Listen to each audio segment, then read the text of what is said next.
I'll call this meeting to order. This is a legally constituted meeting of the Town of Chi Planning Board. Legal notice of this meeting has been posted in the Gates Chi News and on the bulletin board in the front vestibule of the Town Hall. If you could, please silence or turn off your phones and pagers, and please stand for the Pledge of Allegiance. Pledge allegiance to the flag of the United States of America and to the republic for which it stands, one nation, under God, indivisible, with liberty and justice for all. In the event of an emergency, please use the exits at the front and the rear of the room. We will proceed with the agenda in the order in which it was published unless otherwise stated. When called, please proceed to the podium, state your name, and if you are representing an applicant, indicate the applicant's name. Review the details of the application. Planning board members and side table participants will address questions and concerns to the applicant or their representative. For the public hearing portion of the meeting, anyone wishing to comment on the application will be heard. If you wish to speak, please wait to be recognized by the chairperson. Stand, state your name and address for the record. Please speak so all can hear your comments and address all comments and questions to the chairperson. I will now introduce the board members and the side table participants. To my far left, Joe Defendis has been excused from the meeting tonight. Keith Bozak will be in his place. Matt Emmons, Al Hellaby, I am Mike Nyan, Glenn Hyde, Dave Cross, and Michael Leone. Our town engineer at the side table is Michael Hanscom. Our building department manager is Paul Wanzenried. Our planning board alternate is Hans Lindenhovis. Our recording secretary tonight is Sandra Hewlett. Our first application is the application of DDS Companies, Edmund S. Martin, P.E., 45 Hendricks Road, West Henrietta, New York, 14586. Applicant, Fildum, LLC, Tony Ardillo, 1421 Scottsville Road, Rochester, New York, 14624. Owner, to revise previously approved site plan granted on May 21st, 2020, for building area and location at the property located at 1421 Scottsville Road in the GI District. Good evening. My name is Ed Martin. I'm an engineer with DDS representing the application tonight. In the event you have a question best answered by the owner-operator, Tony Ardillo. He's in attendance and I'll invite him forward.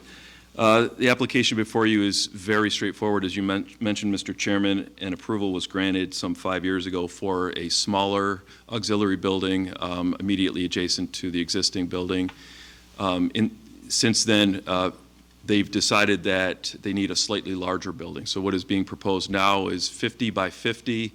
It's to be constructed atop existing impervious surfaces, so there's no added stormwater runoff. We are staying within the range lines of the building, so from the street view, you won't see a difference at all. The materials and color will be consistent with the existing building.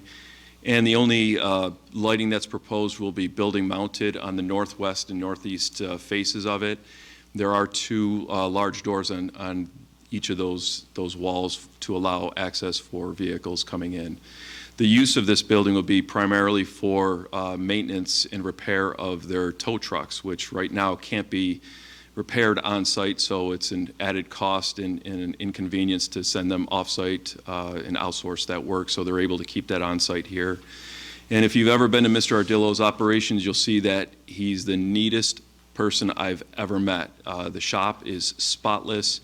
His showroom, when you go in where customers are greeted, is cleaner than my office, and I work in, I'm a desk jockey. So it's very impressive, and I think that he's an asset to the town. And so we're here tonight asking for site plan approval to allow this auxiliary building. With that, I'd be happy to answer any questions you have. Sure, Keith. No questions. The existing trailers shown on the demo plans, are those existing today? Were they existing from the original approval, and what's their current status? I don't know the origin of when they went in. They are existing today. They are to be removed. Were they there in 2020? One of them's already gone. Excuse me, if you could, Tony, just give your name and address for the record, please. Hi, Anthony Ardillo. The one trailer that was out back that was with the building, that's been demolished. That's been emptied and taken out. And then there was two smaller ones that are just put off to the side for now. Once I get the building up, I'll have room to put the stuff in there, and then those are going too. I won't need them at that point. Okay. And then just for clarification, there's no indication that it's actually an addition to the existing building. It's called out as an addition, but it's actually a standalone building. It's a correct? standalone building. Okay. Yes, sir. Yep. Yep, no other questions at this time. Well, you did receive the approvals from the airport, and I would assume that you'd use any light fixtures that are dark sky compatible. Yes, sir, they will be dark sky compliant, fully shielded. All right. The other question I got is, how much do you know about that parcel on the north side of you? The parcel on the north side, I know little to nothing, but I'm guessing Mr. Ardillo does. What do you know about the parcel north of you? The one that's Fleet Pride? The one that's Fleet On Pride? the other side of the spectrum there, the one on the north side of your towing business. The one that RG&E owns, or Who got it? I forgot the, Who got it? Nitec or something like that. NICEAG. NICEAG. I think that's it. They own it. Well, what I'm going to propose tonight is if this passes, that they carry any previous conditions that were put on that property, because I do believe we came up with some stipulations about storage of junk vehicles and screening and other things that I think you should be aware of, because that still has to be done. So the conditions that they applied to the approval in 2020, they're going to put on this, and especially with this satellite storage area that you have, they want to make sure that it's screened appropriately. Okay. Yeah, I mean, the previous owner did utilize that area and whatnot, but again, it was all about the screening and where things were parked over there, that they weren't left in an eyesore condition, you know? All right, Understood? just so you're aware of it.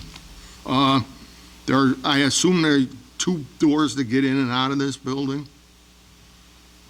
Yes, there will Are be. on which sides of the building? They're the same sides that we show the lighting contours for, so it'd be the northeast face and the northwest face. And then I believe there's a pedestrian door on the southeast side. That's all I got right now.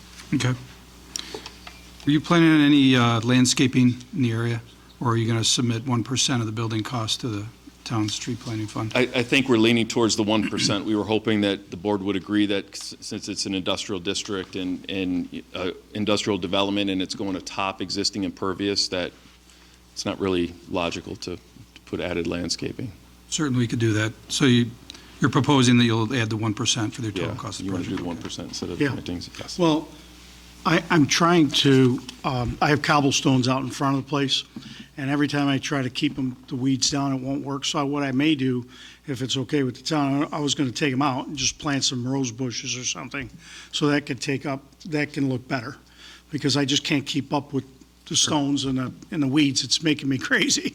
Sure. So- Minor additions like that are fine. Any major, but still 1% of the project cost would need to come back to the town Yeah. or into the project itself. You could put 1% of the total cost of the project in landscaping, but it clearly sounds like you, Yeah, so it would suffice Can't do if I that, so- did that around the front. Originally, I thought I saw something where there was going to be a connection between the two buildings, a covered connection. Yeah, it's That's, just a walkway to okay, get in there. so it's a freestanding, there's no cover to it, or not connected to the It'll two be buildings? covered. Okay, Just a hallway to Okay. get through. oh, got it, okay, great, thanks. Glenn? No questions? Ed, you're not going to need any variances to No, make sir. this happen? Okay, that's all I had, Mike. Mike? Any comments or questions from the side table? If not, I'll open the public hearing. Anybody wishing to comment from the audience? Seeing none, I'll make a motion to close the public hearing portion of the application. Second. Yes? Yes. Yes. Yes. Yes. I also vote yes.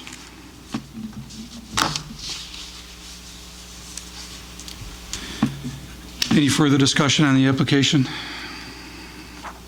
Any other conditions other than the ones that were spelled out by our engineer, Paul? Mr. Chairman, if I could get Sure. clarification, I think I said 50 by 50, but Mr. Ardillo said that the building is 50 by 60. Yeah, I don't know how that got misconstrued, but that's 50 by 60. Or what do the plans show? 50 by 50. Yeah. So I assume the 60 will go northwest. Yeah, 60's on the back. So the rear wall gets pushed 10 feet further out. where the lighting contours are. Right. Okay, you'll need to submit a new plan, revised plan to the town? Happy to. Okay. Revised site plan, along with any other, Will we have to come back here, or are you able to? no, you just need to submit that to the Yes, sir. town. Yep. We'll take into consideration that it is a 50 by 60 building, but you'll need to resubmit that plan Yes, to the sir. town, and that's the Mylar we'll need to sign as the Yep. 50 by 60 building. My apologies for the confusion. You're okay with that? Okay, great. Any other discussion? Comments? Seeing none, I'll make a motion to declare the board lead agency as far as seeker, and based on evidence and information presented at this meeting, determine the application to be an unlisted action with no significant environmental impact. Do I have a second? Yes. Yes. Yes. Yes. Yes. I also vote yes. As far as conditions for this application, the approval is subject to final approval of the town engineer and the Commissioner of Public Works. The town engineer and the Commissioner of Public Works must be given copies of any correspondence with other approving agencies. All previous conditions imposed by this board that are still pertinent to the application remain in effect. The applicant will comply with all pertinent Monroe County Development Review Committee comments. The applicant to comply with all required life safety conditions and permits from the town fire marshal. The applicant shall provide landscape equivalent of 1% of the total price of the project. Building permits shall not be issued prior to the applicant complying with all conditions, and the application is subject to all required permits, inspections, and code compliance regulations. Any other conditions? With those conditions, then, the application of DDS Companies, Edmund S. Martin, P.E., 45 Hendricks Road, West Henrietta, New York, 14586, applicant, Phildem LLC, Tony Ardillo, 1421 Scottsville Road, Rochester, New York, 14624, owner, to revise the previously approved site plan granted on May 21st, 2020, for the building area and location of the property located at 1421 Scottsville Road in the GI District. Second? Second. Vote? Yes. Yes. Yes. Yes. Yes. Yes. I also vote yes, this is approved. Just submit the approved or the updated documents to the building department and work from there. Will do. Thank you very much. Thank you, everybody. Thank you.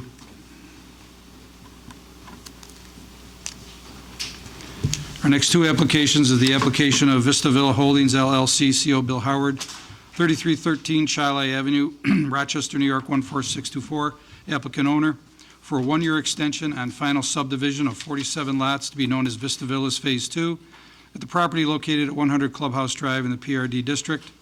In the application of Vista Villa Holdings LLC, CO Bill Howard, 3313 Chile Avenue, Rochester, New York, 14624, the applicant owner, for a one-year extension on the final site plan to erect 47 single-family dwellings, Vista Villa 2, Phase 2, property located 100 Clubhouse Drive in the PRD District.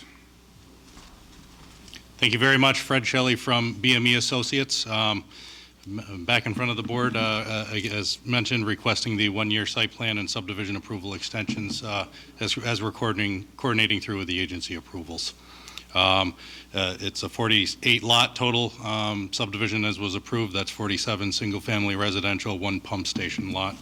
Monroe County Pure Waters, or the Gates Chile Ogden Sewer District, have generally approved the in development gravity sewer portion of that. However, they're still reviewing the pump station, and we do anticipate comments or final approvals from them shortly. So we believe this is the last extension that we'll be able to request. 1 year, we do believe will be adequate to obtain those approvals.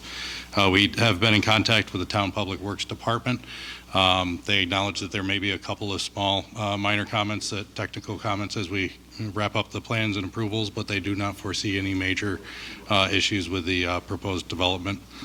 Although it will be a separate application, we will actually be returning next month as well for an extension to the two-lot subdivision, which it's the future sections, subdividing the future sections, so that was just a heads up to the board.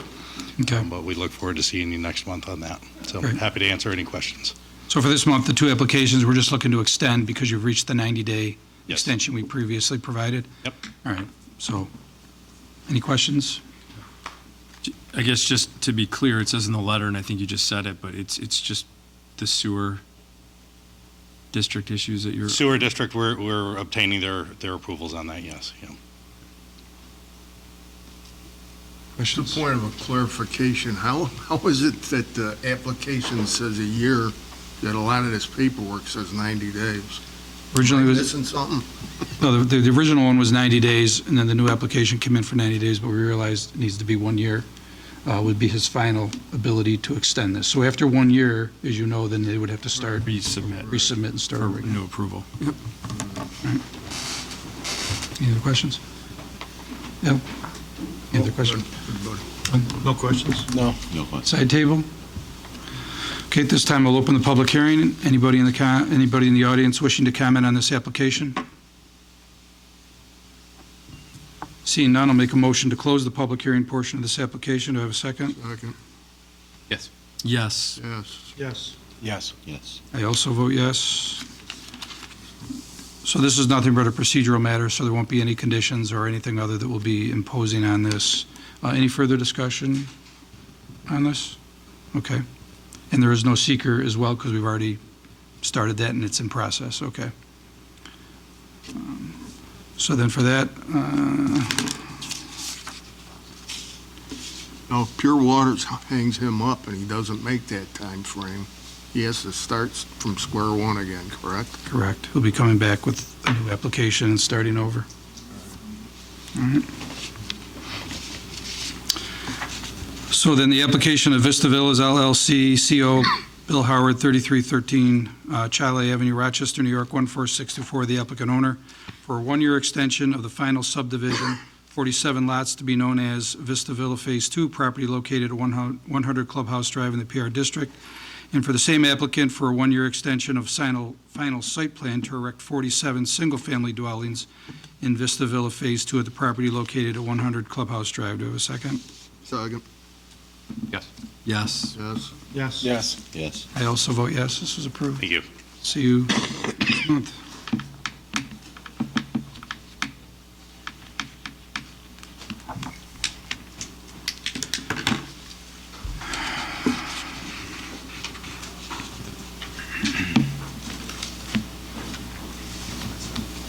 The next application is the application of Passero Associates, Trevor Howe, 242 West Main Street, Suite 100, Rochester, New York, 14614. The applicant, Chile Development Group LLC, Joe Gizzi, 3850 Buffalo Road, Rochester, New York, 14624. Owner, for a preliminary subdivision approval of 3 parcels into 5 parcels, property located at 3235, 3249, and 3253 Chile Avenue in the GB District. And also the application of Passero Associates, Trevor Hout, PE 242 West Main Street, Suite 100, Rochester, New York, 14614. The applicant, Chile Development Group LLC, Joe Gizzi, 3850 Buffalo Road, Rochester, New York, 14624. The owner, for a preliminary site plan approval to construct 3 commercial buildings at 3235, 3249, and 3253 Chile Avenue in the GB District. And then finally, the application of Passero Associates, Trevor Hout, PE 242 West Main Street, Suite 100, Rochester, New York, 14614. Applicant, Chile Development Group LLC, Joe Gizzi, 3850 Buffalo Road, Rochester, New York, 14624. Owner, for a special use permit to allow outdoor dining at the property located at 3235, 3249, and 3253 Chile Avenue in the GB District. We'll hear all 3 applications, I should say, at once, but we'll vote on each of them independently. Understood. After the public hearing. All right. Well, good evening, Mr. Chairman, members of the board. First, and certainly most importantly, I am not Trevor Hout. Yes. Jess Sudol with Passero Associates. Mr. Hout is on the opposite side of the state this evening. But again, thank you. Seeking both preliminary and final approval for Phase 1 of the Chile Center development. This project's been before this board several times now. We originally started with an application, an incentive zoning application.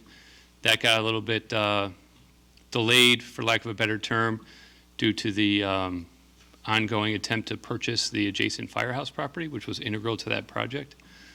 As a result of that, we simplified our application just to the building that we would like to build as soon as possible, which is the 7,200 square foot, 3-tenant building, including a proposed Starbucks on the end cap that this board has all seen. We were before the Architectural Review Committee for the well, there's a second or third time, or Third. third time prior to this meeting. I think we've made a lot of good progress on the building itself. I think one of the biggest issues since day one with this project has been the access as it relates to the DOT and potentially a signal light being installed at our proposed intersection, which is across the street from the existing plaza entrance on the north side of Chile Avenue. I'm like processing the images that are flashing on the screen up there at the same time I'm talking. So I'm going to just let that stop if you don't mind. Go ahead. All right, thank you. The DOT has recently issued a letter essentially saying that the light was not warranted as part of just this single building, but immediately upon completion and occupation of the building, they would like a follow-up study, and it's likely that at that time, the signal light will be required, or warranted is the term that they use, and installed in association with a future phase. Mr. Gizzi, who couldn't be here this evening because he's had a charity benefit, has been actively working with a number of different tenants, both local and national, to fill out the remainder of this project, and we're hopeful that we'll be back in front of this board in the relative near future with one or more of those projects, whether it be the northeast corner or the westernmost parcel that's at the corner of Old Chile Scottsville Road and Chile Avenue. We've been at this for a few months now, so I don't want to take up any more time from the board than I have to, because I think the board's all very familiar with it. We've received several rounds of comments from Mr. Hanscom, 4 or 5 rounds. I think we've pretty much got it down to a couple standard comments that we're very familiar with and a couple of technical items that are very easily addressed. And just to clarify, phase 1 will not just include the building, but all the associated infrastructure, which would entail the parking, the access, any dumpster enclosures, stormwater management, et cetera. Anything required to service that infrastructure is part of phase 1 and will be constructed at the same time that it is. As far as you might recall from even our earliest discussions, there is a proposed roadway that will go through the project and connect to the south to Memorial Drive, so people who cut through that area already will have a well-defined roadway.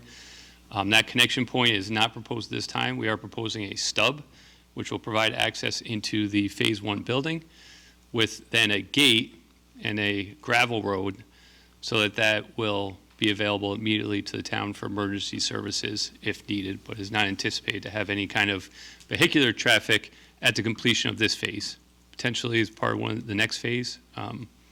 That's when we put the light in, we'll likely finish that road and open it up to vehicular traffic, but that will be with a future application. This project that we're talking about this evening stands on its own merit and does not require the light and does not propose the full construction of that construction attrix road, just the gravel road with the gate. And again, right now the only tenant that we have a signed paperwork with is the Starbucks.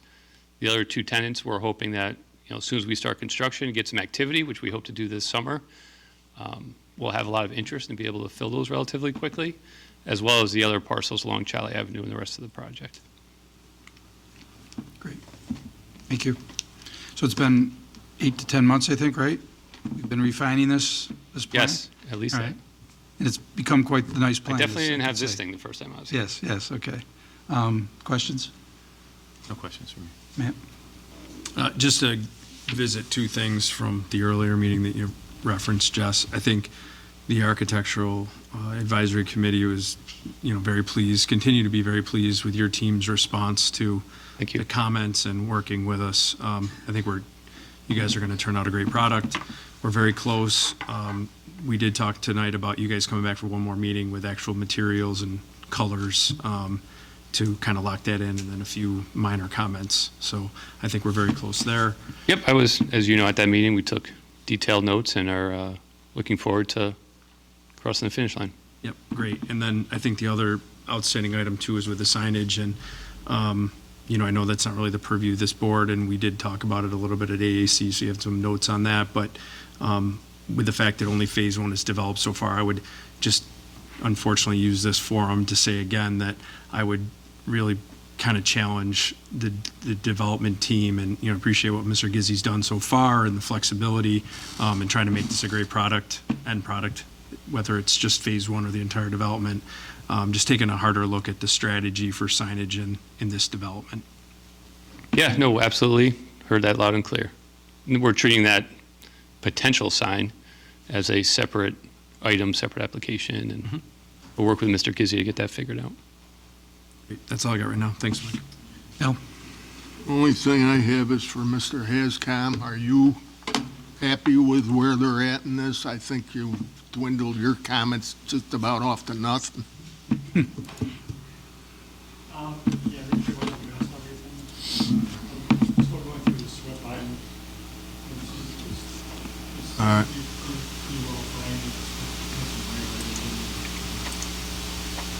Good. What you got? No questions? Just, there's a stub, so you're not gonna build out that north-south stretch with phase one, right? Main Street, yep. Yeah, is it okay if I speak away from the microphone? Sure. Can hear you. Yeah, this is where you see the gray hatching here. It's just the stuff that we would build as part of this phase. And then we put a crash gate here.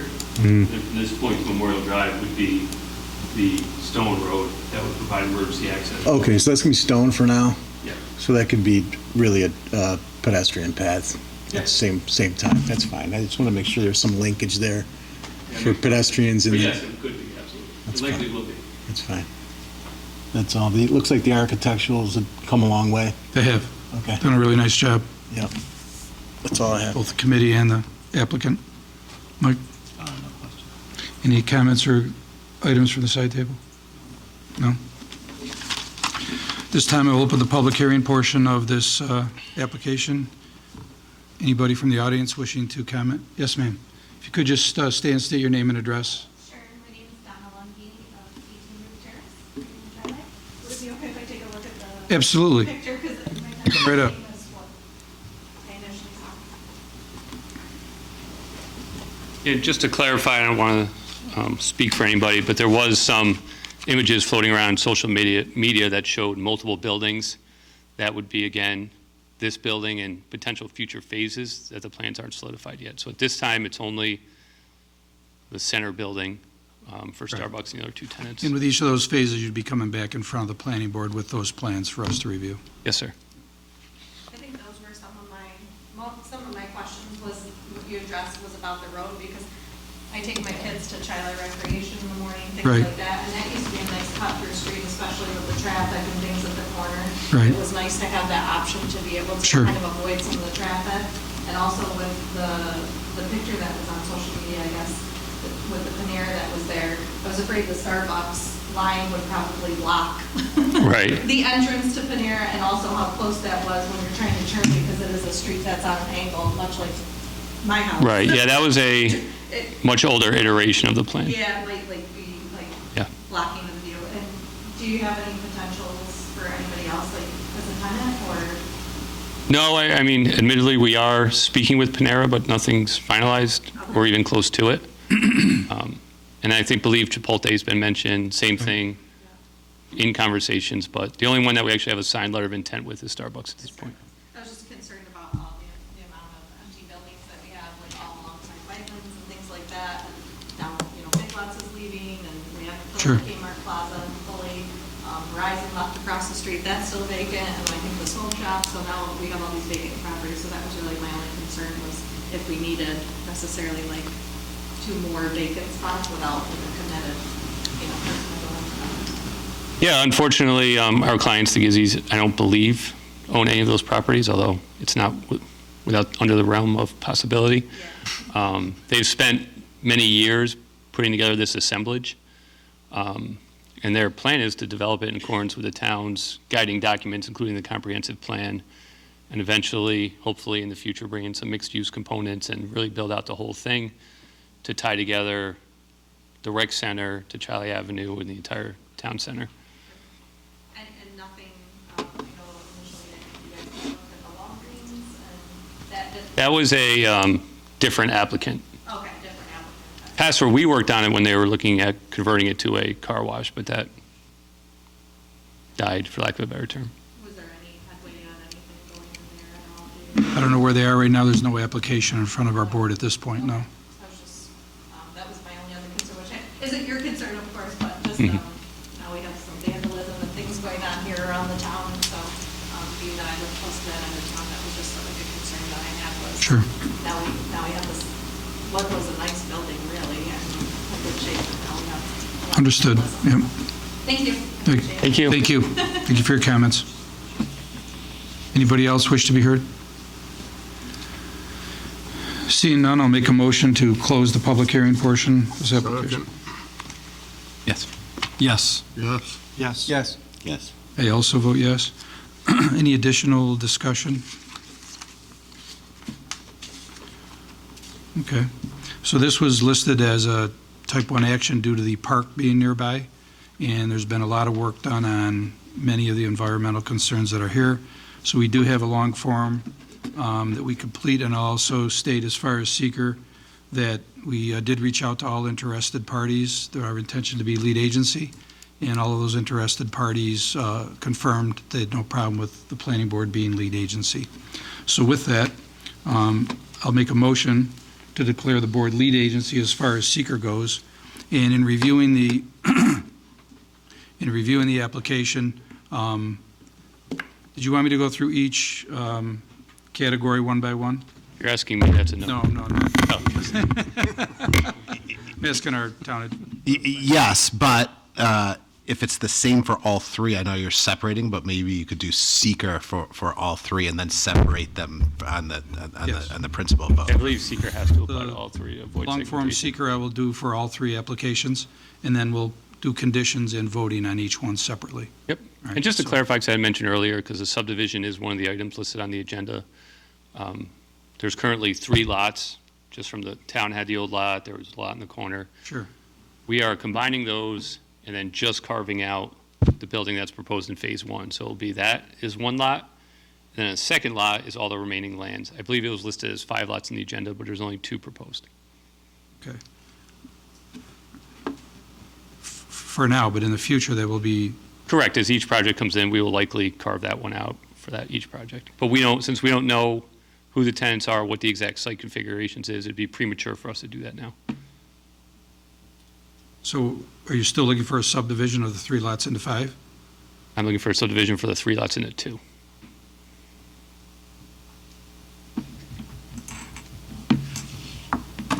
It might just been an error in one of our documents, but I apologize for that.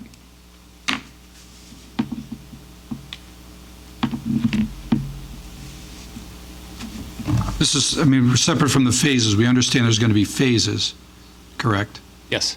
All right. So can I get your opinion on that? Are you asking, can you do that? Yes. Because of the notice? Is that what your Yes. question is? Yes, you're good. Because it's not greater. 3 parcels into 2 lots, you said, right? Yes, sir.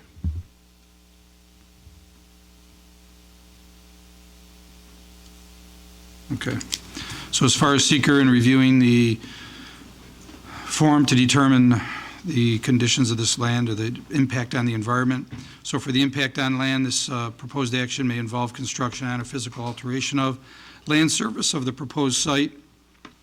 This deals with the depth of the water table. The bedrock is exposed, et cetera, more than 1,000 tons of natural material. In each one of these items, under number 1, the impact on land is no or small impact that may occur based on all the information that's been reviewed.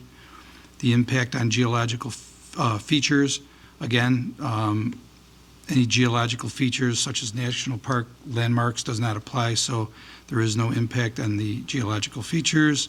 The impacts to surface water, the proposed action may affect 1 or more wetlands or other surface water bodies, streams, river, ponds, or lakes. The only body of water in there is a stream which they have now piped. That would be the 5-foot pipe that went underground. It's not going to be creating any new bodies of water outside of what is required for the drainage and the stormwater management. There'll not be any dredging in the area of more than 100 cubic yards of material or wetland material. There are no wetlands in the area. So the proposed action would not have any outflow or discharge of wastewater to the surface water. So based on all of the information on the impacts to surface water, there will be no or small impact that could occur in that particular area. The impact on groundwater. This is the proposed action may result in the new or additional use of groundwater or may have the potential to introduce contaminants into groundwater or aquifer. They will be connected to county water. They will not be using wells, and there's no aquifer that they would be discharging into in this area, so there is no or small impact that could occur. The impact on flooding. The proposed action may result in the development on land subject to flooding. This area is not subjected to flooding, and the stormwater management plan that has been put in place would meet all those requirements. So there is no or small impact that could occur in here. The impacts on air. Again, the proposed action may include a state-regulated air emission source, which this does not apply to any one of the items that are under this action, so there is a no or small impact that could occur. The impact on plants and animals. There is no specific plants or animals in this area of loss of fauna or flora that would occur as a result. So there is no or small impact in this area that could occur. The impact on agricultural resources. The proposed action may impact agricultural resources. None of this area impacts the soil, lands, or has ever been farmed. So there's no or small impact that could occur in this area. The aesthetic resources. The land use of the proposed action are obviously different from or in the sharp contrast to current land use patterns between the proposed project and the scenic or aesthetic resources. There is no difference in that form. The area will be built with commercial buildings similar to what was there previously that were torn down. So there is no or small impact that could occur in that. The impact on historic or archaeological resources. Proposed action may occur in or adjacent to a historic or archaeological resource. There are no resources in this area or impacts that would, based on the SHPO information that has been provided and the other documentation from the state and the federal government, so no or small impact may occur as a result. The impact on open space for recreation. The proposed action may result in the loss of recreational opportunities or a reduction in the open space resources as designated in any adopted municipal open space plan that does not impact that as well. So there is no or small impact that may occur. Impact on critical environmental areas. The proposed action may be located within and adjacent to a critical environmental area or a CEA. This is not adjacent to any one of those critical areas, so there is no or small impact that could occur. Impact on transportation. There's been a traffic study that was completed, has been reviewed by the state of New York. Also, there is public transportation in this area as well as the sidewalks, et cetera, that would be installed. So the proposed action may result in a change into existing or transportation systems. So there is no or small impact that would occur. The impact on energy. This is the proposed action may cause an increase in the use of any form of energy. And of course, there is going to be increase, but it will not require any new or upgraded to any existing substation that we have. And the proposed action will not utilize more than 25 megawatt hours of electricity per year. And it does not include the heating or the cooling of more than 100,000 square feet of building area when completed. So there is no or a small impact would occur. Impact on noise, odor, and light. The proposed action may result in an increase in noise, odors, or outdoor lighting. Any of the noises that would occur would be during construction, would be temporary. There's no blasting that will occur, which are part of this. The light will be dark sky compliant, so it would be shining onto adjacent properties. So there is no or a small impact that would occur. The impact on human health. The proposed action may have an impact on human health from exposure to new or existing sources of contaminants. These are going to be retail locations. It's not within 1,500 feet of a hospital, licensed daycare center, group homes, nursing homes, or retired communities that would impact. So there's a no or a small impact that could occur based on the information provided. Consistency with community plans. The proposed action is not consistent with adopted or land use plans This action is consistent not only with the town's master plan, but also with the town's Child Center master plan that was redone for this area, so there is a no or a small impact that would occur. And then consistency with community character. The proposed project is inconsistent with the community, existing community character, and it is not, based on the information that we've received and the type of buildings that would be developed. That is exactly what is in the current town's master plan for the Child Center area, so there'd be no or a small impact that would occur. Any other comments or questions on seeker? Okay. With that information that's provided, I did declare or make a motion that the board declare the board lead agency as far as seeker, and based on evidence and information presented at this meeting, determine the application to be an unlisted action with no significant environmental impact. I believe you said type 1 action earlier. I'm sorry? So I believe type 1 action, not The unlisted. type 1 action with a negative declaration. Thank you. So this is a type 1 action with a negative declaration. Yes. Yes. Yes. Yes. Yes. I also vote yes. Any additional discussion before I go through the conditions?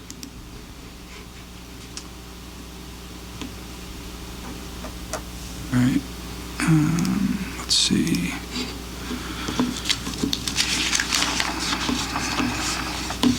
So for the first application, for the preliminary subdivision approval of 3 parcels into 2 parcels, the conditions that I have is the approval is subject to final approval of the town engineer, the Commissioner of Public Works. Town engineer and the Commissioner of Public Works must be given copies of any correspondence with approving agencies. Copies of all easements associated with this project shall be provided to the Assistant Town Council for approval, and filing information, i.e. library and page number, shall be noted on the Mylars. Prior to the issuance of a certificate of occupancy, all easements are to be filed and recorded with the Monroe County, and filed, recorded, and acknowledged by the Town of Chi-Li clerk. Applicant to comply with all pertinent Monroe County Development Review comments. And those are the only conditions. Any other conditions just for the subdivision? Okay, with those conditions, the application of Passero Associates, 242 West Main Street, Suite 100, Rochester, New York, 14624. The applicant, Chi-Li Development LLC, Joe Gizzi, 3850 Buffalo Road, Rochester, New York, 14624. The owner for preliminary subdivision approval of 3 parcels into 2. Property located 3235, 3249, and 3253 Chi-Li Avenue in the GB district. A second? Second. Yes. Yes. Yes. Yes. Yes. Yes. I also vote yes.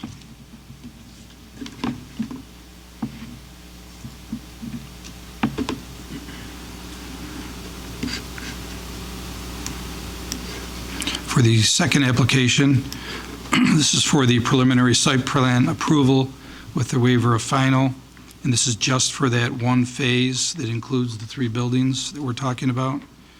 These, Sorry to interrupt, but pause there for 1 second. It's really actually only 1 building. one building with 3 occupants, correct, thank you. Well, or more. Well, or more, right. But the one building. The other thing It's that's for a the bit one. confusing is we yeah. have like the next phase thing up there right now, Sure. so it's like not actually 3 buildings. Yeah, it's actually one building with all of the associated requirements for those buildings. Okay. Approval is subject to final approval of the town engineer and the Commissioner of Public Works.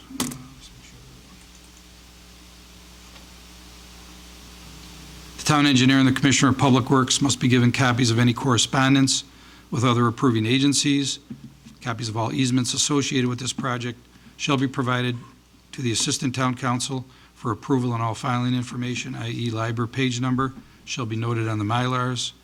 Prior to the issuance of a certificate of occupancy, all easements are to be filed and recorded with the Monroe County clerk, and filed, recorded, and acknowledged by the Town of Chi-Li clerk. Applicant to comply with all pertinent Monroe County Development Review Committee comments. Applicant to comply with all required life safety conditions and permits of the town fire marshal. It's pending approval of the Zoning Board of Appeals for all required variances. The applicant to comply with all conditions of the Zoning Board of Appeals as applicable. Upon completion of the project, the applicant shall submit a landscape certificate of compliance to the building department from the landscape architect certifying that all approved plantings have been furnished and installed in substantial conformance with the approved landscape plan. They have already been to the Architectural Advisory Committee, and the Planning Board affirms the recommendation of the Architectural Advisory Committee and requests that the applicant comply with these recommendations. Building permits shall not be issued prior to the applicant complying with all conditions. The application is subject to all required permits, inspections, and code compliance regulations. And additionally, the proposed stormwater management features will be privately owned and maintained. The town will require the property owner to enter into a stormwater control facility maintenance agreement with the town and provide proper access easements to the town. The access easements and the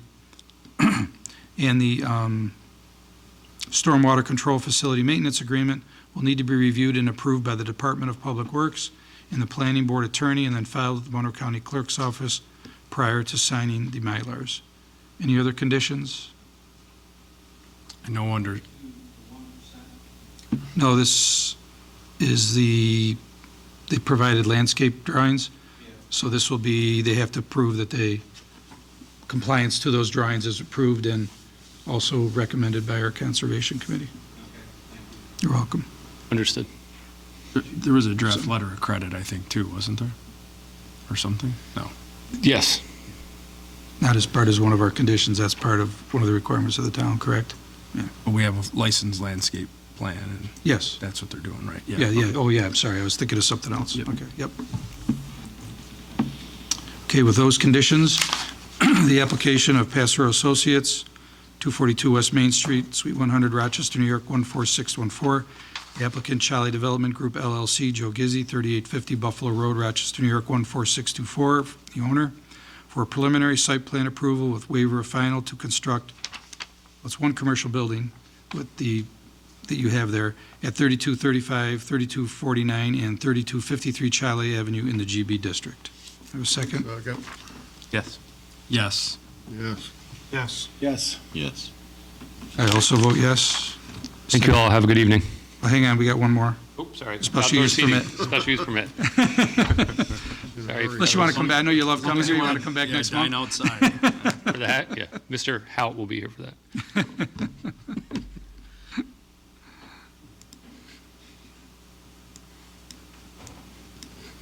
All right, so for the,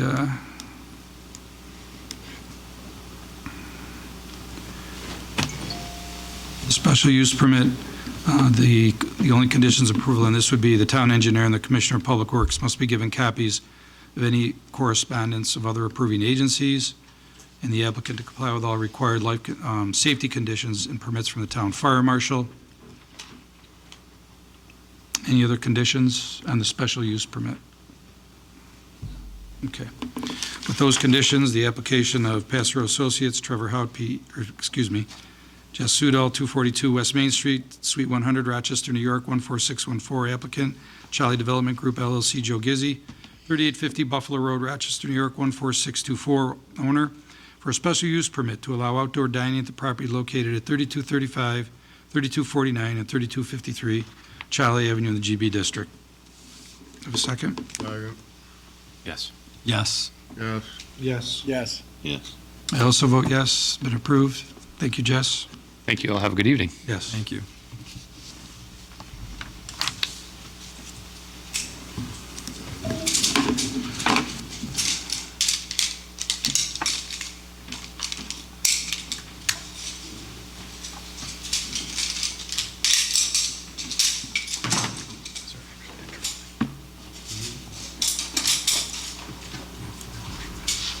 Town engineer, but I never saw a drawing.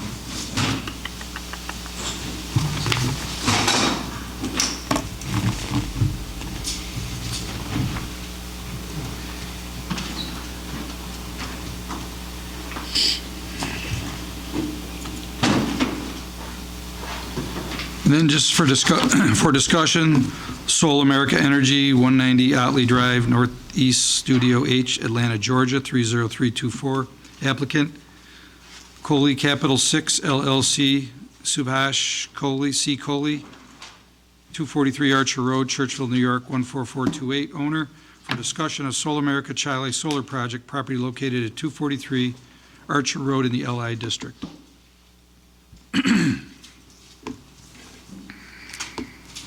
Thank you, Mr. Chairman, board members. Is it okay if I approach? I'd like to- Sure. Just, could you give your name first? My name is Harrell Johnson. I am the lead project development manager with Solar America for this Okay. project. First name again, I'm sorry? Harrell. Harrell. H-U-R-E-L. Thank you. Yes, you may.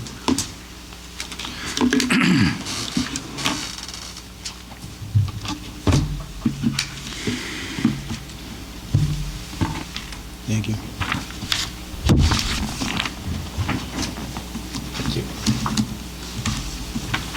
Sir? Thank you.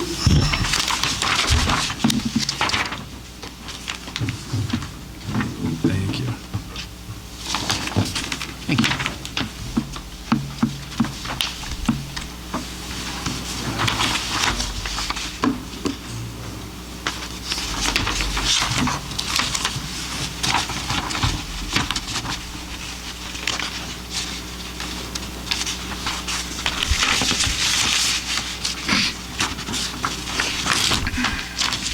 Again, Mr. Chairman, board members, thank you for this opportunity to discuss our project.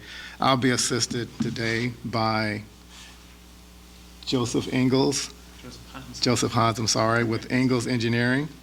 They are our engineer of record for this project. I'm going to provide an overview of some aspects of the project, and Joseph will cover the technical aspects, some of the technical aspects. I'll also be joined here online by our Solar America project engineer,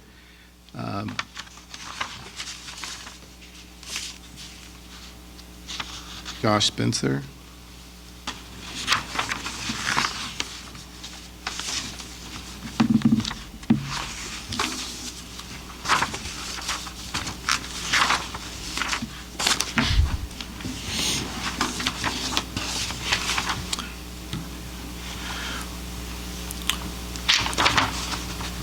We realize, we thank you for this opportunity. We realize that this is the first project of this nature in your town.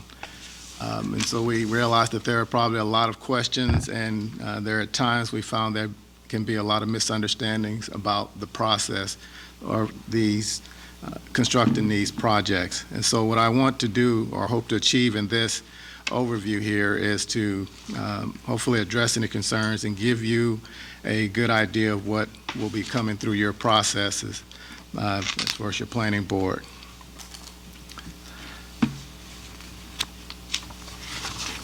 First, who is Solar America Energy? We just want you to know that we are a leading developer, owner, and operator of community-scale solar projects. We've developed and built over 100 projects in 15 states. We have a 1.1 gigawatt pipeline of community-scale solar projects. Recently was able to get 3 projects approved in Michigan that we're quite proud of that we'll be developing. Our mission is to help America achieve energy independence. We're committed to buying American. We have supply agreements in place for American-made solar panels. We can go to the next page. Proposed solar highlights. This will be we're looking at a 3 megawatt solar facility. You may have heard different terminology, community scale, utility scale. When we're talking community scale, obviously we're talking 5 megawatts or less typically. The land for this project will be leased from the Coley family, and we intend to meet or exceed all relevant requirements that are approved.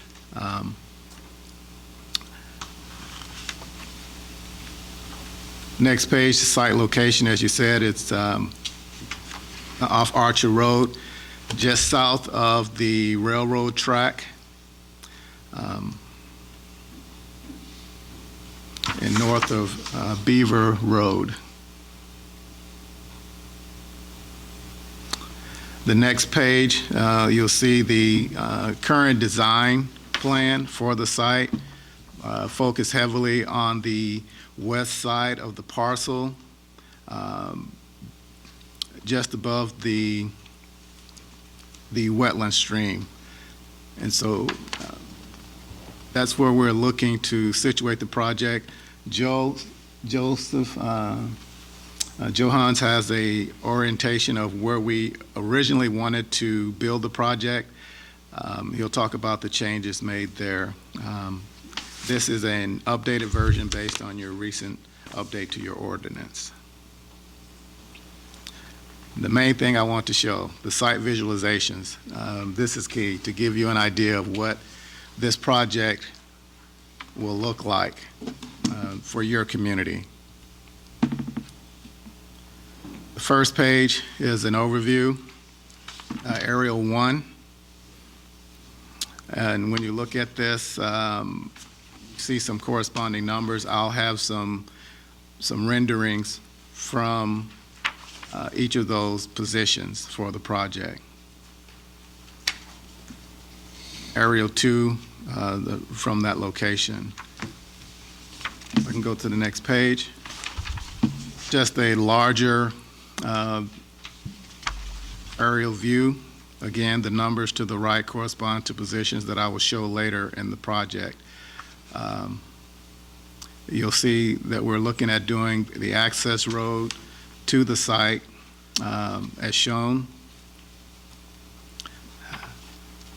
We intend to, well, we think consideration should be made for the natural barrier between the facility to the left, the packing facility. There's a lot of natural vegetation there.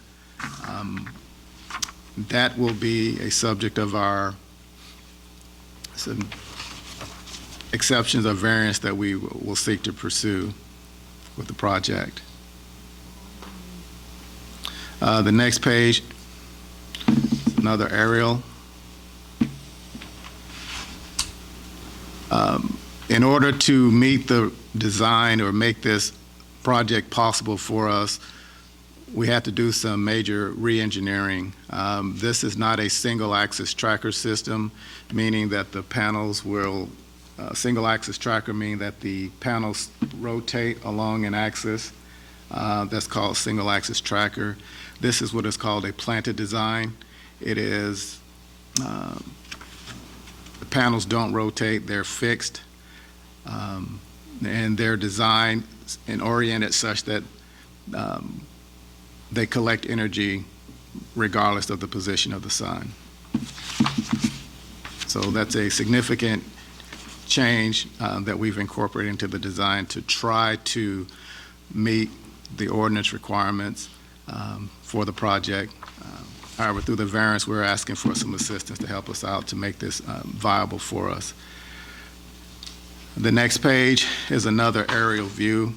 If I could orient you, you'll see that we are planning some vegetative screening for the project.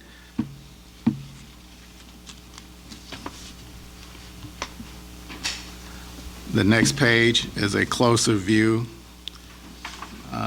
with some vegetative screening focused on the north or the east side of the site and the southern portion.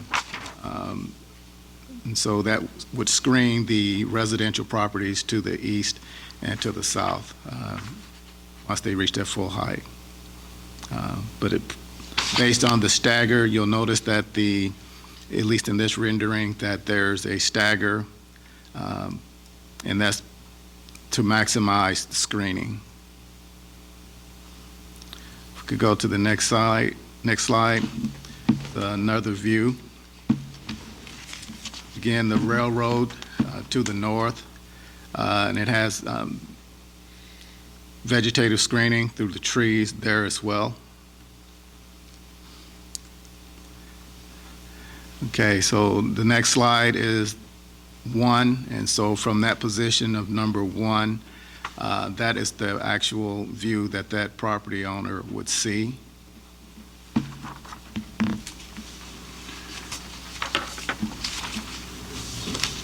The next page, 2, is what that owner would see coming out of their driveway. Next page, 3, in the upper left, that view.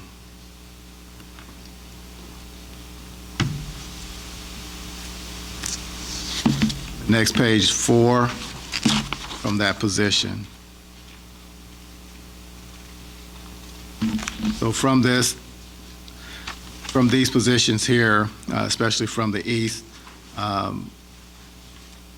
we're fully complying with the 300-foot setback, and we have no challenge with meeting the vegetative screening buffer requirement there.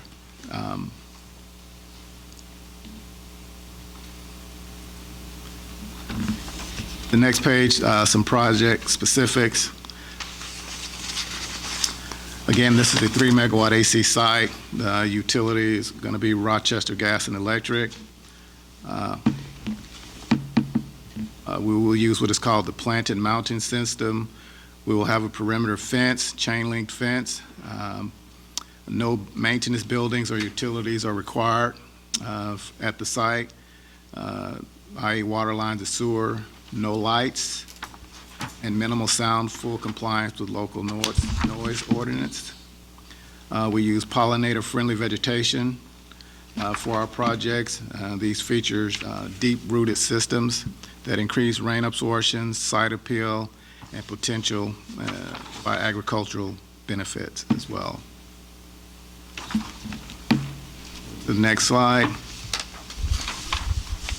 Key provisions of special use permit application. Setbacks and screening are obviously very important. 300-foot residential, 50-foot vegetative screening. However, we do intend to pursue a variance to the vegetative buffer on the northern and western portion of the project. Without that, the viability of the project becomes in question. We have to have a certain power density in order to make the project, and we ideally would have liked the entire portion. That's that northern, where we have the project situated, and that other portion was our original design. We were able to get something that could possibly work with this new technology called Planted, but without a variance, we are challenged significantly for the project. And we think that the natural screening that's on that west side through the trees between the packaging facility and our project meet any spirit and intent of what a vegetative buffer will provide on that side. And the north with the railroad tracks to screen, we would essentially be screening the trains that are passing by. And again, there is some vegetation there that that's already there. Noise, minimal, less than ambient. I've compared the noise that people are concerned with on a solar plant to that of a hum on your refrigerator. The noise levels are that low. Health and safety. Solar farms do not endanger public health or safety. Panels coated with non-reflective material to maximize light absorption and minimize glare. If we're reflecting light, the panels aren't absorbing the energy. We'll be compliant with stormwater management regulations and erosion and sediment control provisions. And we will achieve site stabilization with vegetative cover.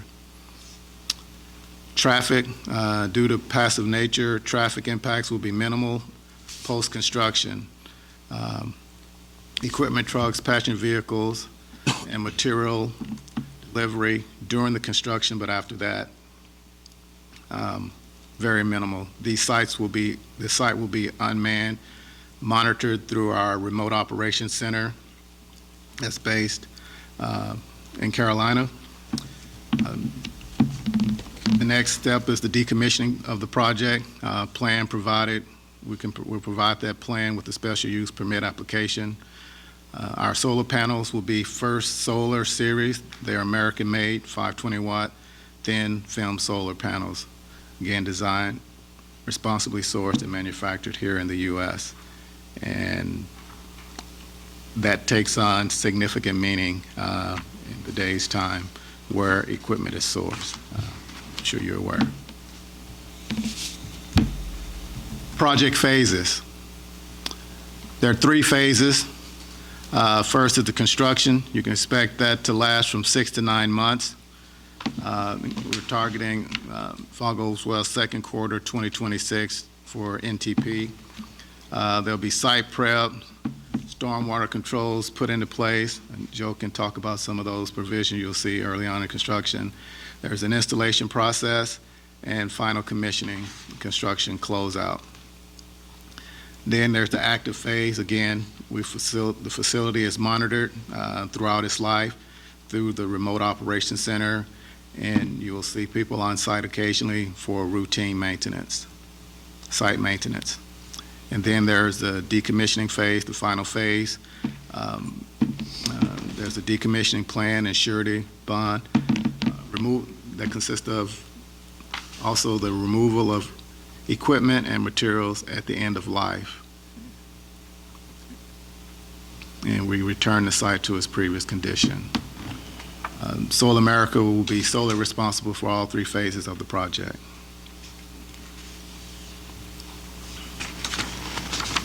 So just a little on the decommissioning, because this is always a concern with communities. The purpose of site decommissioning is to return the original property back to pre-development conditions.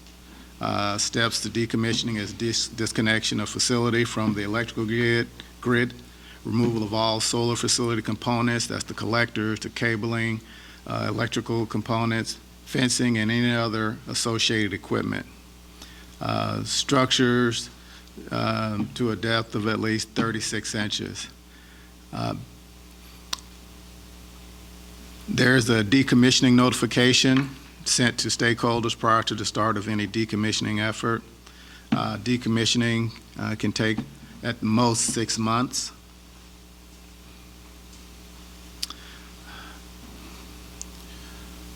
There's financial assurance through a surety bond, and there's a 5-year evaluation cycle typically where we evaluate changes in technology, evaluate site restoration methods, and because we want in the end the best restoration possible for any site. Next slide. A couple of pictures, and Joe, I think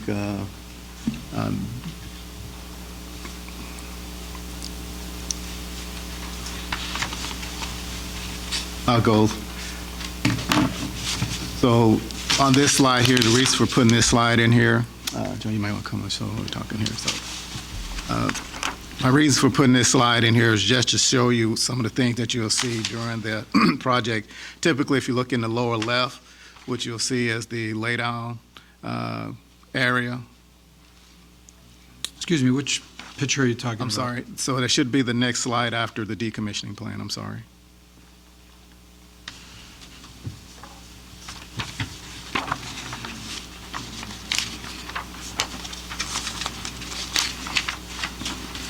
Okay, thanks.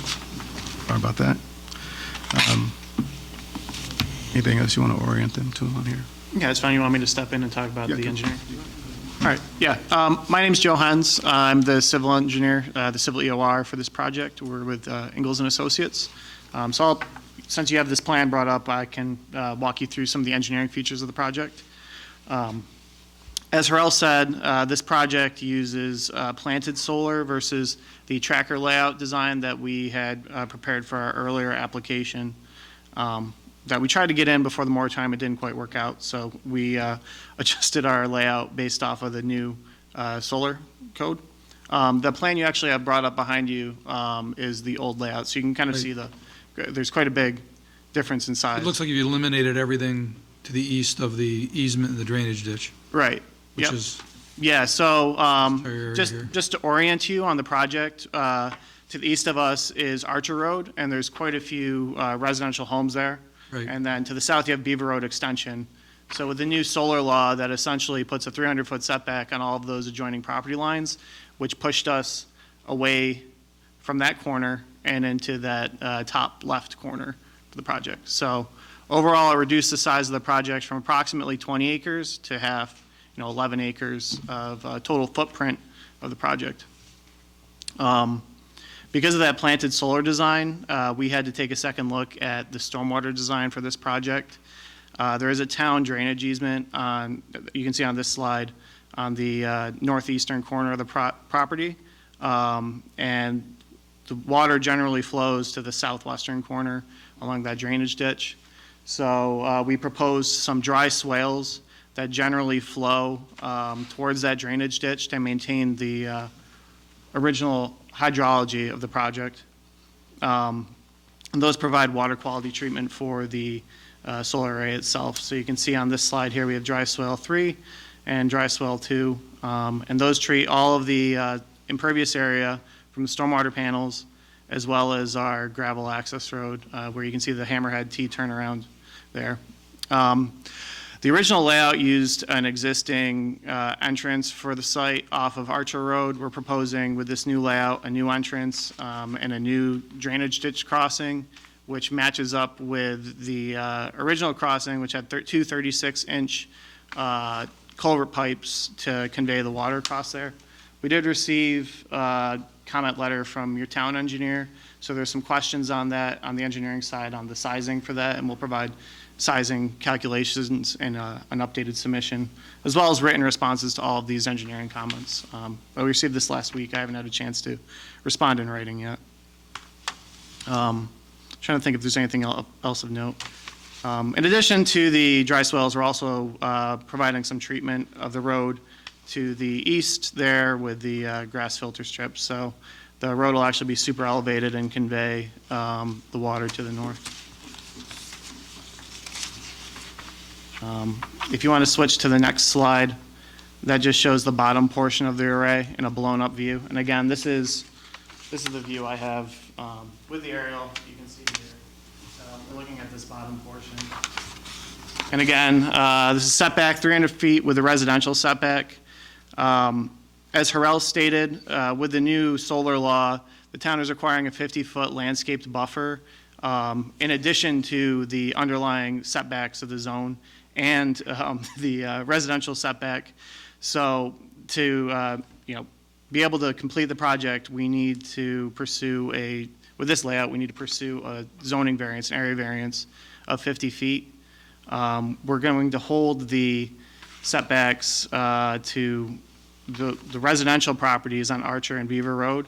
But we think, part of our argument is going to be it's more reasonable to pursue a setback to the west because our neighbor is American Packaging. So, we don't think they're going to really find us to be bad neighbors. There is going to be that existing landscaped, well, I won't say landscape, but there's the existing vegetation to the west. Right now, we're not proposing any additional trees there. With further review, we could potentially propose some more landscaping there, but we believe that's sufficient for that neighbor. I did see in the comment letter they're recommending that we increase the number of total trees, so that's something we're still looking at. And I believe the town code is looking for us to actually move the screening away from the drainage ditch you can see here and closer to the residential property line, so you have full coverage around the entire parcel. So we can revise the plan to provide that. Again, it really depends on, we're looking for some feedback from the neighbors. In some cases, they might want to actually have a view of that field and not just have the evergreens right up to their property line. But if that's the route we need to go to get the project approved, we're willing to do that. You can see here on this next slide, this goes into more details on the current landscaping plan as proposed. As Harrell said, we like to plant these arrays with a pollinator mix. So the seed mix you can see there is what we call fuzz and buzz mix. It's a pollinator mix, and it's also a sheep mix. So if for some at some point in the future, if they wanted to actually graze this property, and part of the maintenance plan would be to have sheep come out and maintain the vegetation. That's one route they can take. And then you can see just a general grass mix that they'll use during construction, and that's our current planting schedule. We have over 200 evergreen trees. Currently, that's a mix of eastern red cedar and green giant arborvitae. The next slide, if you take a look, I have a 50-foot strip, where possible, hatched in that darker green hatch, and then you can see the lighter green hatch would be our general grass mix, and the purple hatch would be the pollinator mix that we'd seed underneath and around the solar array itself. All of that would need to be maintained by the project operations and maintenance manual. And then the slide after that, you can see the same view of the southern portion of the array with the seed mixes and the landscape buffer called out. We also, if you look in there, we have the typical spacing for the landscape buffer, which is 20 feet on center, and those are staggered rows 10 feet apart. Again, like I said, the comment recommended that we add 2 additional rows to that landscaping plan. So this is something we're continuing to take a look at, and I'm sure it'll evolve with additional feedback from the town. So, yep, that's really the engineering overview. It's not too interesting on the civil engineering side of things, but if you have any questions for us, we'd be happy to take them. Thank you. Keith, any feedback or questions? Just a couple questions. What's the road itself, what's the surface going to be? That would be like New York State DOT item, it'd be crusher run. It's designed to be an impervious road. I know in some cases, and on some projects that we've permitted, we've used a mix of crushed 1 to 4 inch stone with no fines, and that allows the road to be porous. But we find, in the long run, it can be a maintenance issue.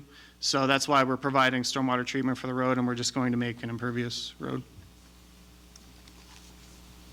And then just generally with these farms, what's the average life cycle of them? So, is it 20 years, 30 years? 30 to 40-year life is what we plan for, in terms of a useful life. And there's one final question. The power tie-in for this is going to be along the railroad? Is that where I don't know how these tie into the actual grid itself. The point of interconnecting is going to be north along the railroad track, the lines that are running there. Yeah, if you look at this plan, that'd be right along the road up there. On the west shore. Which is, from visual perspective, is actually kind of nice, because I'm sure you've driven by these. There's quite a few poles that need to go there, so it's not going to be something that's right along Archer Road, right in the neighbors' faces. That's all the questions I have. Yep. The vegetation drawing left there against the packaging neighbor that you mentioned, some of that, it looks like it's graphically depicted on the site plan, is that it's some on your property, some on theirs. Is that true? You can see the property line. It's a little hard to see on the aerial, but I'll try to trace along with the laser pointer. So on the northern side, primarily, this existing vegetation is on ours. But you can see American Packaging also has some screening vegetation of their own along there, so we're not taking any credit for that. We have to maintain this existing vegetation. It wouldn't be cut. We just left in place. And then anything we put in there would be, if it's determined that we need to put something in there, that would be supplemental to that. Okay. And I think I saw on there 10-foot height, so is that top of panel, or is that top of structure, substructure? That's the highest point of the panel. Okay. And that's the max. They could be lower. I know we're finalizing the structural design, but it won't be any higher than 10 feet. That includes anything such as weather stations that would be in there as well, the inverters. Yeah, the planted solar is actually, it's closer to the ground than if you drive around and you see the tracker panels everywhere. And then just on that same topic, you talked about the planting of the grass, the fuzz and buzz or whatever, that sounds really cool. Other than the sheep, is it the intent, or is it typically Soul America's, did they mow that, I guess is the easiest question to ask? That's in the O&M manual, so they'd have Yes. to come out several times a year just to make sure it's maintained, especially with the lower. Operate, yeah, it's like. Yeah, especially with the lower panels too. It's not something that you would want to grow obviously over the panels, and that could become an eyesore, so they want to make sure they're keeping things clean looking. It'll be part of our vegetation management plan. And the seed mixes are designed to not grow tall. Obviously, we don't want shading on the panels because that impacts their ability to produce the energy. A single panel screened, or cell screened through shading significantly impacts the performance of a solar panel. So we have a vested interest in vegetation management. Okay, great, thanks. And then one other question, I guess just in general, zooming way back out to the beginning and talking about Soul America and this project in general, and I guess the overarching question I have would be, how does Soul America typically survey or look for sites? Is it something where you guys target areas or certain regions that don't have this or need this? Is it site-specific? Is it region? What's your typical, how do you search for these sites and make a selection? All the above, I'll put it that way. So it depends on the market. It depends on whether the particular market, let's say New York's market, has an interest in it. They communicate that through renewable energy strategies, the local ordinances that get passed. There has to obviously be, we're for profit, so there has to be a financial incentive to make them viable for us or any other developer. Once we look at that to identify a specific site, we look at the topography and determine if it's suitable or not for the environment. Obviously, we want to minimize our impact. Wetlands, there are regulations associated with those, especially if they're considered, waters of the U.S. And so all those factors go into it. The amount of acreage that's available that we can get, if the owner has enough acreage. Typically, you can expect for a 1 megawatt site, it's typically 5 acres per megawatt on the solar site. So if there are 5 acres, we could probably get 1 megawatt worth of solar panels on there. So this is 3. We've got more than 15 acres here. So that's the panels itself, fencing, inverters, access road. So a lot goes into identifying a site. Are the local ordinances supportive, or are they restrictive to the point that you can't do it? But most have variances, and we find most jurisdictions, if we make a sound business case, will at least hear us out. And so that's what we're hoping here, that continues. We think we have a sound business case that we hope that the zoning board will consider. Thank you. And I guess just one follow-up question to that, Harel. How about, I see on the title, it says Monroe County S1, right, Chili? So are there other Monroe County sites that are currently under consideration that you can speak to, or no? Not right now. We're actively looking at multiple locations, and so that's the naming convention that we go with. That's the first one. The second one, if we are able to find and identify another one, we will call that S2 and S3. And so that's just the naming convention that we're using. Great. Thank you.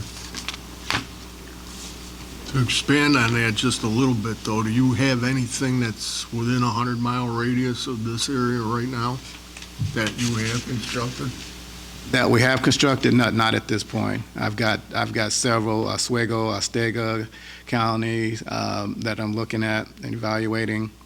Multiple in Niagara County that are under development that we're looking at kicking into the permitting phase. Allegheny, as far south as Allegheny, was one that we went through. However, unfortunately with that one, we ran into an interconnection challenge with that just made the project not viable for us, and we regret that because it was a great. Structurally, what holds these things up? I mean, is it a wood post and a sonotube every so many inches, or is it a steel frame that gets built on sonotube? They're called piles. What holds them up is piles, typically steel piles that are driven into the ground. And if it's a single axis structure, they support and sit on that, and the tubing and racking system sits on top of that. But it's piles. You have to decommission one of these sites, and you come in and you dismantle it and pull the pilings out of the ground then. Yes. That's how we do it, yes, sir. And those piles are positioned, a lot of technology goes into positioning of those piles as well. There'll be a robotic system that will actually place those with coordinates, and so a lot of survey goes into the construction of a site, and Well, it's I quite a sight to see. wouldn't think you'd have an awful lot of decommissioning. I mean, I would think more along the lines that after 8, 10 years, the engineering, so to speak, would say, hey, I can build a better panel here, and I'm gonna go, I'm gonna change all these. I mean, is that something that's probably done? It's pretty steady basis, I would imagine. Yes, the industry term for that is repowering of a site. When I first started, I thought that 200-watt panels, these are 520 watts, as I noted, 200-watt panels were the thing, and I was like, wow, that's massive, right? But the technology is constantly changing and evolving, and so you're getting a lot more power-dense panels with the same structure, same frame. Years ago, that would say that was the panel 200. Now we're getting the same through technology evolution, 500 watts in that same structure, and that's called a repower, where a site can be repowered to generate more power.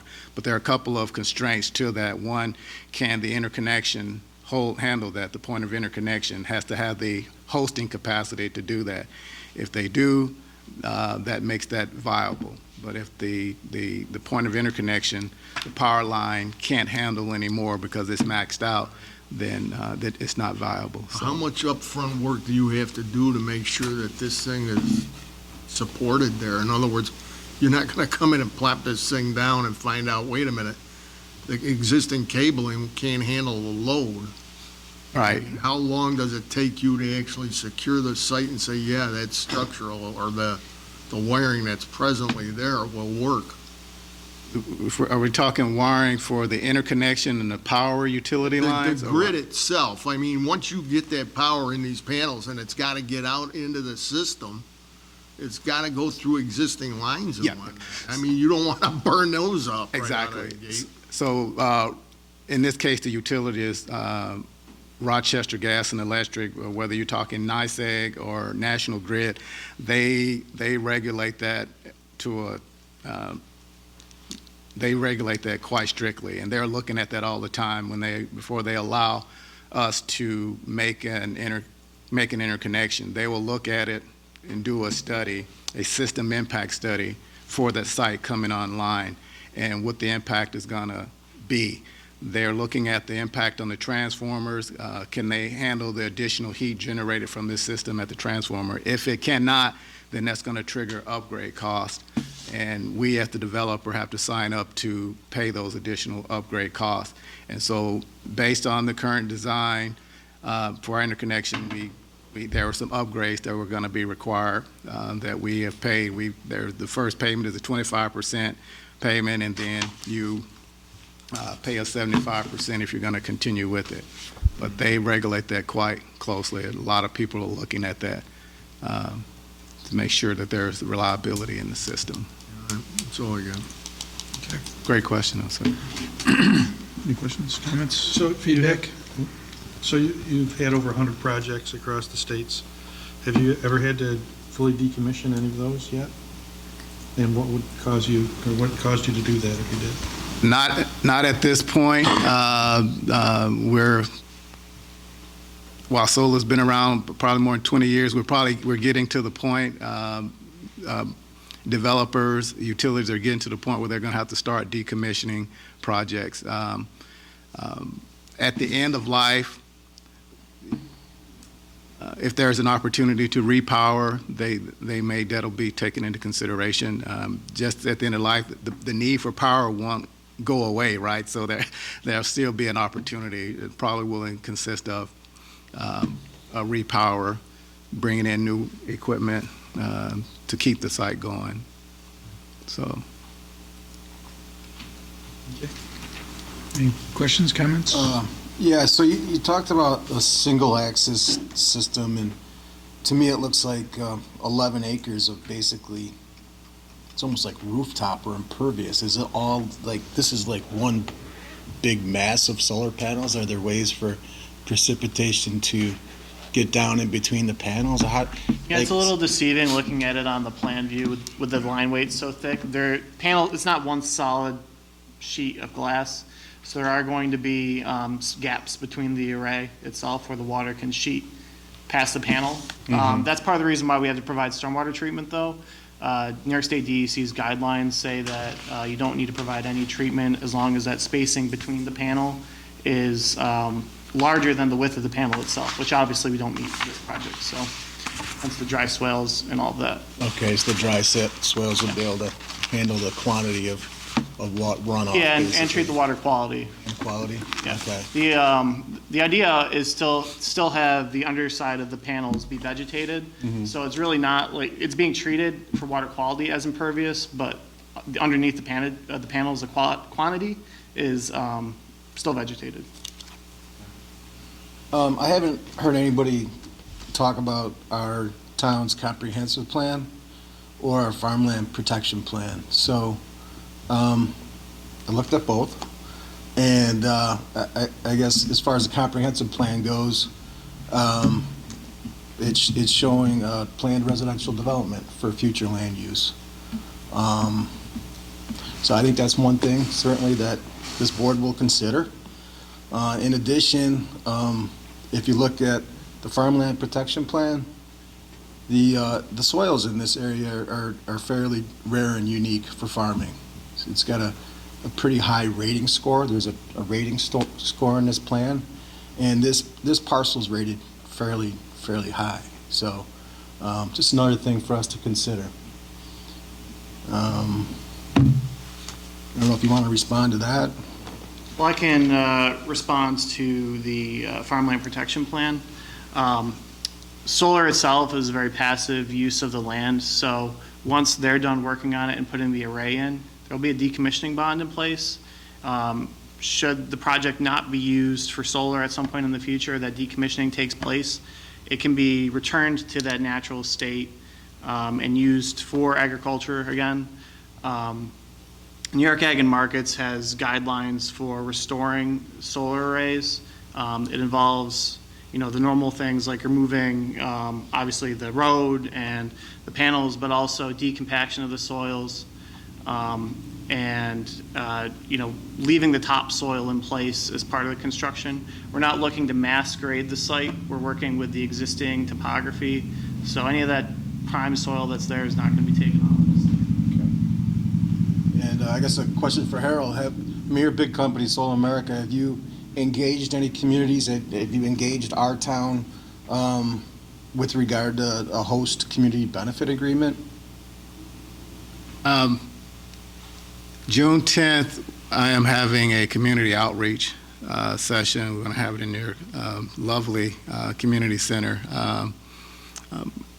We had originally scheduled it for last Tuesday. I think it was last Tuesday. But when I didn't get any RSVPs, I've realized that the invites may not have gotten out to everyone. And so we rescheduled for June 10th. And so in that session, going to pull everyone in. We're going to have food and drinks, and we're going to sit around and we're going to talk about the project, and I'm going to field their questions and try to address any concerns that they may have about the project. I've already had some reach out to me in response because their letters did come, and some are excited about this project, and as opposed to some alternatives that could be there. So I guess in regard to the host community benefit, I know there's some sizable projects west of here in Genesee County where the towns have engaged the solar developers and really received payments, direct payments to the town via these host community agreements. So that's what I was going after. I don't know if that's something you've done in other towns or communities. Yeah. Yes, we refer to them as good neighbor agreements and things of that nature. Yes, if a resident is being terribly inconvenienced by a project, we have offered compensation. And this company, and other company, I worked with another large international independent power producer, and it was the same thing with the wind projects and everything. So, yeah. Okay. It's not uncommon. That's all I have, Mike.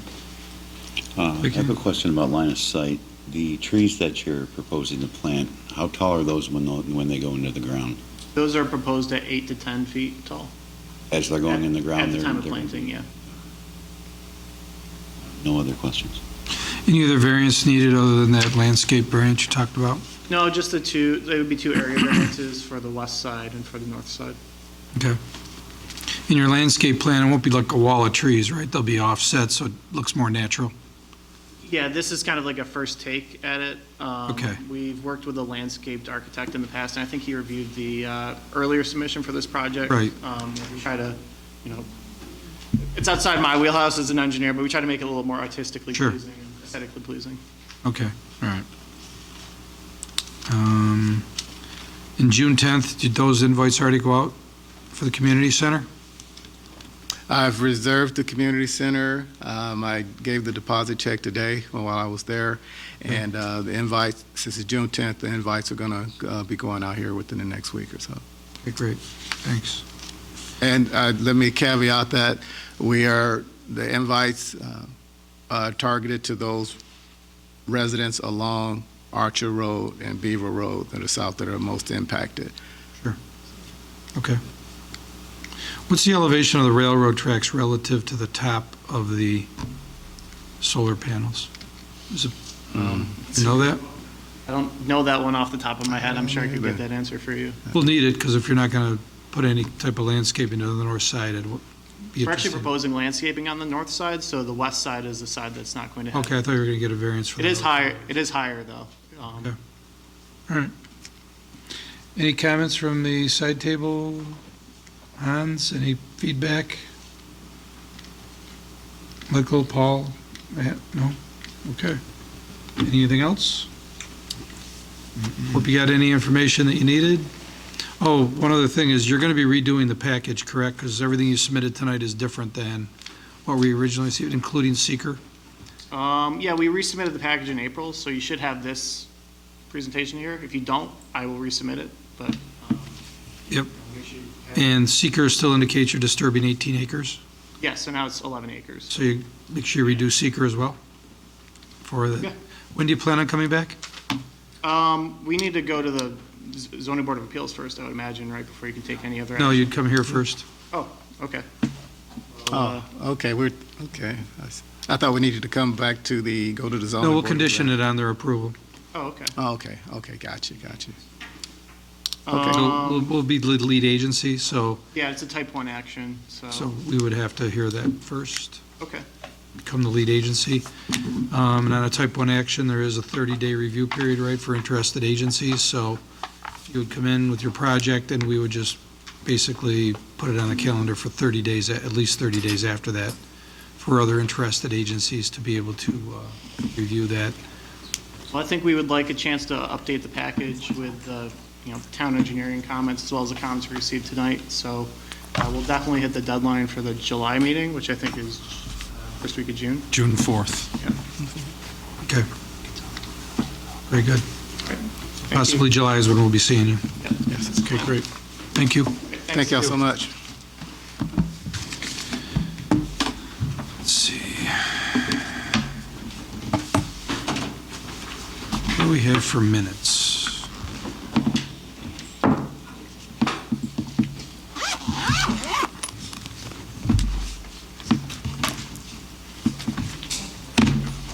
There's no meeting in April, correct? So did we approve the March meeting, Sandra? So we have to do March, right? All right. So then I will make a motion to approve the March meeting minutes. Second. Yes. Yes. Yes. I also vote yes. 6-1. Other business, we'll adjourn the meeting.